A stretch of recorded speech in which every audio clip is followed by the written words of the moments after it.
Alrighty, welcome to Friday. Good afternoon, everybody. Welcome into the Chico Borman Show here on the Big Play Sports Network. It is great, as always, to have you here. And, of course, streaming live on social media, streaming live on Twitter at Chico Show CLE. Also on YouTube, you can find us if you are not there already. Go to YouTube, type in the Chico Borman Show. Hit subscribe if you have not already, and you will be set to go. Also, we are available wherever you get your podcasts, any time of the day. Spotify, Apple, all those, and then some, of course, streaming live on the iHeartRadio app. All right, we've got plenty to get to, as you can imagine. End of the week, another big game for the Browns coming up on Sunday, coming up in about an hour. Man, love talking football with this guy. I've only had a chance to do it a couple of times since he moved away, but he's a native Clevelander, actually interned at 92.3 The Fan in Cleveland, here in Cleveland for a bit. We missed each other. I got there probably about a year after, 6 months after he left, but Miles has gone on to great things, as many of you know. Pro Football Talk with Mike Florio also chimes in. He did yesterday with the Peter King podcast. And we're going to talk to Miles coming up at 1 o'clock, get his thoughts. He's kind of torn because he admits, obviously, Cleveland's his hometown team, but he's kind of adopted the Rams. So we'll get his thoughts on the Browns and the Rams as we're about 48 hours out there. Also go around the NFL, some storylines to get to. Boy, we just had a conversation yesterday about the MVP. And I did not say anything about Dak Prescott, but, this guy just continued. We were ready to write. Remember the Dante Whitner comments? And he didn't look good. I mean, it wasn't like Dante was feeding us BS. I mean, he just had not looked good. Now, all of a sudden, Dak Prescott looks like one of the best quarterbacks in football. A wild affair, obviously, for the Cowboys, but Dak Prescott finds a way. And Dak Prescott, quite frankly, with everything else going on and the Patrick Mahomes of the worlds and other guys that aren't really, taking the bull by the horns, that aren't quarterbacks, I should say. Tyreek Hill's done pretty well. All of a sudden, Dak Prescott is right there in the mix. And needs to be recognized, I think, as far as MVP. He's been outstanding and was again last night in that win over Seattle. A shootout, by the way, against Seattle. Yeah, I think the biggest knock on him has been the fact that he hasn't been doing it. He's been doing it against inferior defenses, right? When he's putting up big numbers, it's been against lesser opponents. And I think last night was just another reason to believe that that's not the case. I think he's establishing himself as one of the more top-tier quarterbacks in this league. I always thought with Dak Prescott, and we're only going to touch on this for a moment because we got plenty of Brown stuff to get to, but I always thought with Dak Prescott that he went from being, I thought, very underrated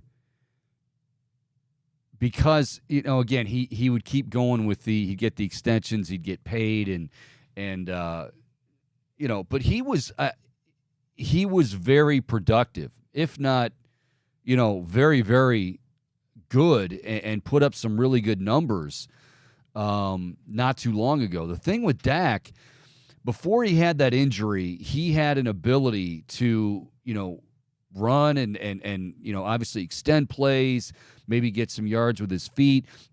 He had a great feel in the pocket. He had that nasty, if you remember this, he had a nasty leg injury. I think it was an ankle, but it was actually like ankle and fibula. Like, it was one of those you got to look away Theismann type moments. And it took him better part of 2 years to really get back. But he looks back, and he looked good. So we got to start putting him, I think, in that MVP discussion, no doubt about it. All right, I got to issue an apology before we go any further. I completely jinxed the Cavaliers yesterday, I should say.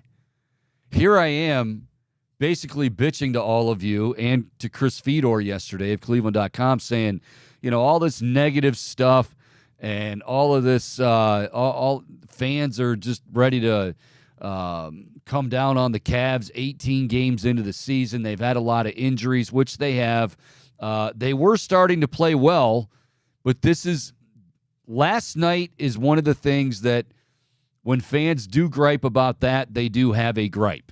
And that is Portland is not a team that should come into your barn and beat you. Portland, I think, had 5 wins on the year. The Cavs had numerous opportunities to put them away, and they couldn't do it. And that is not, I think it's easily their worst loss of the year. But I think by the reactions of the player, J.B. Bickerstaff talked to the media for like 2 minutes. I mean, it was like as soon as he got a breath to, okay, that's it. He was out. He was in the locker room. And let's just say he had some words for his team. It lasted a lot longer than 2 minutes. Donovan Mitchell, when asked about the boos, because the boos were very, very audible. If you were there, obviously you were obviously a part of it. But the boos were extremely audible. And, every one of them said the same thing. We deserve it. You can't keep talking about being a championship caliber team. I don't like to say championship caliber with that. I say playoff caliber, and hopefully a better, a more advanced playoff caliber team than a year ago. Championship caliber, that's not warranted yet, but I didn't see that one coming last night. I didn't. I mean, the end of the interview with Chris was basically, damn you fans, all the negativity. They're playing great ball, and then they go out and they lay an egg in game number 19. No ifs, ands, or buts. They played like crap last night against the Portland Trailblazers. So they've got the Pistons coming up on Saturday. Pistons have all of 2 wins. If they can't get them, I would think you're probably going to see a pretty fired-up bunch, or you better see a pretty fired-up bunch from the Cavaliers as they take on the Pistons. But we'll get into that a little bit later on. We start with the Cleveland Browns. Joe Flacco, who said he was poetry in motion? Was that Amari Cooper? Yes. Amari Cooper banged up himself, by the way, but it looks like he's going to be able to go. He's wearing something around his ribs during that press conference. Yeah, he's going to be wearing a lot. If he plays on Sunday, and I think he will, he's going to be wearing a lot around his ribs. And unfortunately, it's one of those you forget about too. Like, I don't know if anyone's ever had broken ribs, and this is not, it's a little bit different when if it's an NFL athlete. But like it's hard enough just to breathe. God forbid if you have to cough or sneeze. Imagine being short of breath. So like you're putting more and more pressure on the whole breathing thing. It's not like you can walk around like a normal person with broken ribs and just kind of take it easy. But Amari Cooper said of Joe Flacco, him dropping back in the pocket was poetry in motion. Somebody else said on a scale of 1 to 5, what is his arm strength? And somebody said 5. Okay, maybe some people are having a little fun. And maybe there's some, yes, Boom, go ahead. Did you happen to see Flacco's press availability as well? Him talking about like how good it felt to come back after having retired and how that really put things in perspective for him. And he was really soaking in this moment. And now maybe hang on a second. Little disclaimer here. This is where Bohm's going to get a little emotional. He's going to get a little choked up talking about the sentimentality of everything with Joe Flacco. Go ahead, Bohm. No, it was really profound, Chico. I thought it was profound. Wow. To hear him talk about it and reflect on it in that manner, I feel like he really missed the game, and I think he wants to make the most of the moment. And he has there's a lot. I feel optimistic. Okay, I have no problem saying optimistic. I think yesterday you started going down the road of like driving the ball down the field, and we won't know that until Sunday. I mean, we just won't. Now, if we're to glean anything, and I know it's always tough to say this, it's kind of like training camp all over again. Well, I mean, how much can you glean from guys in shorts and shirts but Joe Flacco's always had a strong arm, but his last couple of years in the league, he struggled. Some of that was his team, but hey, if he's got something left in that right arm and he's able to drive it down the field, and most importantly, keep turnovers off the board, absolutely you should feel optimistic. But we won't know. The reality is, I don't care what comes out of practice yesterday, today, what anybody says. We got to wait until Sunday when the bullets are flying for real. Do I think he'll be overwhelmed? No. I mean, he's been on these stages. He's been to a Super Bowl. I mean, he gets it. But what, Bohm? Now what are you laughing at? Nothing important. Yeah, that's usually the case with you. Just laughing about nothing. Don't worry about it. You on any you on any medication, Bohm? You good? Actually, no. Okay, good. So anyway, if Joe Flacco is first and foremost got to take care of the football. Okay, I think we know that.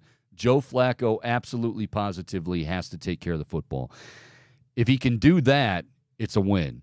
Now, if he's able to put a little bit of vertical in that offense, if he's able to get downfield to the likes of Amari Cooper, Elijah Moore, kind of a reunion of sorts. They wouldn't have played a whole lot because they probably actually practiced quite a bit in New York. Because remember, Elijah Moore got in the doghouse with the Jets. So, I think I've said this before, and I said it jokingly that once you go Flacco, you're not going backo. But unless he's going to have to be absolutely terrible to go back to DTR. And I like DTR a lot, but we can't be making decisions. Not that they are. Like, they made a decision to go to DTR over PJ Walker. Why? Because they felt like he gave them a better chance to win, the best chance to win. And I agree with that. I don't want, because there shouldn't be a movement for, okay, hey, we really want Joe Flacco, or excuse me, DTR, to continue to grow, to continue to get better. That's not what this is. Like, this is not a lost season. This is not, your season's over and let him go out and get some rib. These are important games. I mean, that game last week that they lost to Denver puts them now all of a sudden at 7-4. If they get a win, Baltimore reminds you is off this week. They get a win, they're a game back. I still think the division is going to be really tough to achieve, but Baltimore also has a couple games they're going to be mighty tough to navigate. They've got the Jacksonville Jaguars, they've got the San Francisco 49ers, but first things first, the Browns have to worry about themselves. And I think as far as Joe Flacco is concerned, I have no idea nobody knows what to expect. But just don't look overwhelmed. I don't think he will. And obviously take care of the football. Hopefully there's more of an emphasis this week on the run game. We'll see. Yeah, I mean, it's put it this way. It can't hurt as far as the fans are concerned to hear compliments like that. To hear like, wow, I'm sure Amari was joking a little bit, but Joe Flacco's a pretty damn good athlete. Joe Flacco, while he's not super mobile, he's still a guy that can hopefully get it done. This is going to be a true test, no doubt about it. All right, well, we're supposed to not be in here because we got somebody outside. Like, were they going to tape outside their Bohm, or? I don't know, but I told the big man upstairs that we were taping in here, and I got the okay. Okay, good. Because I don't want to. I know there's a certain. Yeah. Okay. So anyway, that's the Browns coming up on Sunday. Now that's on the offensive side of the ball, kind of a key position as far as Joe Flacco is concerned. On the defensive side of the ball, Myles Garrett. They showed him doing push-ups on a medicine ball because, well, he's Myles Garrett. It would seem like he's going to be back. They said that it didn't look like he was favoring that shoulder at all. You clearly need him back, but as I said earlier in the week, I hope they're not. I don't want to see them take any unnecessary chances with this guy. I don't want to see them, and I know he wants to play. Nobody wants it more than Myles, but he's not going to be doing them any good with one arm. It seems like he is feeling much, much better from where he was, obviously Sunday after that game in Denver to now. But let's just hope that when we say, or when Kevin said that there's no structural damage to that shoulder, that he's right, that there's no there's no opportunity to make it worse or anything like that, because you can't afford to lose this guy down the stretch. And now I know I'm sounding like I'm contradicting myself. Like, well, do you want him back for this game? Of course I do. And now you're in the stretch run. Like, you've got to win games. The playoff race is tightening. I think if it ended today, they'd be sixth of 7 seeds. So, the bottom line is, you look at this situation, and they essentially have to be 100% on, is Myles Garrett going to be able to do this? And if he's able to do this, how effective can he be? I don't want him out there, like I said, at the end of the game against Denver with one arm. Denzel Ward, haven't heard anything on Denzel. He was off to the side yesterday, I believe, working out. But yeah, they're going to need those guys back. I think we're all just waiting to see what Joe Flacco has. We really don't know. He looks so much more like thin and frail than he used to, than I remember him. I'm kind of worried that he's just gonna get take a shot, and then DTR is gonna have to come right back. Frail. Well, he wasn't he was a little bit always thicker tall in his and playing day. lankier. But was he really, Bo? I feel like he was. All right. I mean, I didn't realize you would. He had a little more fat in those cheekbones, Chico. Okay. Well, it is good to hear, nonetheless, though. Poetry in motion from Amari Cooper with that drop back, and a natural passer of the football. Well, he is. He's always. I mean, you think about it, Flacco. Am I right that he originally was, or am I thinking of somebody else? Was a Michigan commit and then went to Delaware? I just remember he went to Delaware. I didn't realize that he committed to the. He might not have. I mean, their helmets are so similar. That's what I was saying. Maybe that's how I'm getting it mixed up now. It's deceiving. But yeah, I mean, the guy had a very strong arm. He was extremely underrated. I thought during those years for Baltimore, like, he was a guy that could make the big play down the field. Everybody remembers. You talk about clutch. Was it 2012?